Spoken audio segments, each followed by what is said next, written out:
ഗോവിന്ദചാമിയുടെ രക്ഷകൻ. വക്കീലന്മാർക്ക് പോലും ആളൂർ ഭയം. ആളൂർ വക്കീലും 10,000 രൂപയും ഉണ്ടെങ്കിൽ ആർക്കും ആരെയും കൊല്ലാമെന്നും കോടതിയിൽ ആളൂർ ബാധിച്ചാൽ പുഷ്പം പോലെ ഇറങ്ങി വരാമെന്നുമാണ് ആളൂരിന്റെ കഥ.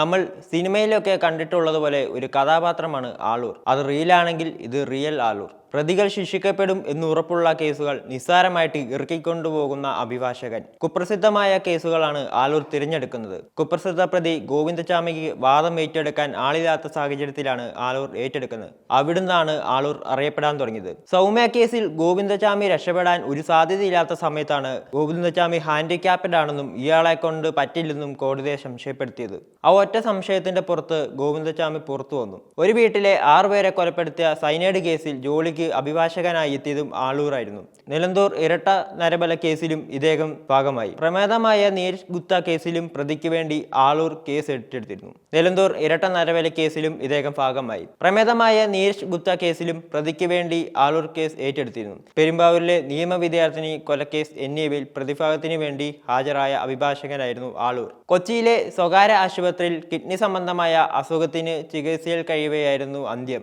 ആളൂർ അതീവ ഗുരുതരാവസ്ഥയിലെന്ന് ആശുപത്രി അധികൃതർ നേരത്തെ വ്യക്തമാക്കിയിരുന്നു. 2 വർഷത്തിലേറെയായി വൃക്കരോഗത്തിന് ചികിത്സയിൽ കഴിയുകയായിരുന്നു. കഴിഞ്ഞ ദിവസം അസുഖം മൂർച്ഛിക്കുകയായിരുന്നു. ബിജു ആന്റണി ആളൂർ എന്നാണ് ഇദ്ദേഹത്തിന്റെ മുഴുവൻ പേര്. തൃശൂർ സ്വദേശിയാണ്. നടി ആക്രമിക്കപ്പെട്ട കേസിൽ ആദ്യഘട്ടത്തിൽ പൾസർ സുനിയുടെ അഭിഭാഷകനായി അദ്ദേഹം ഹാജരായിട്ടുണ്ട്.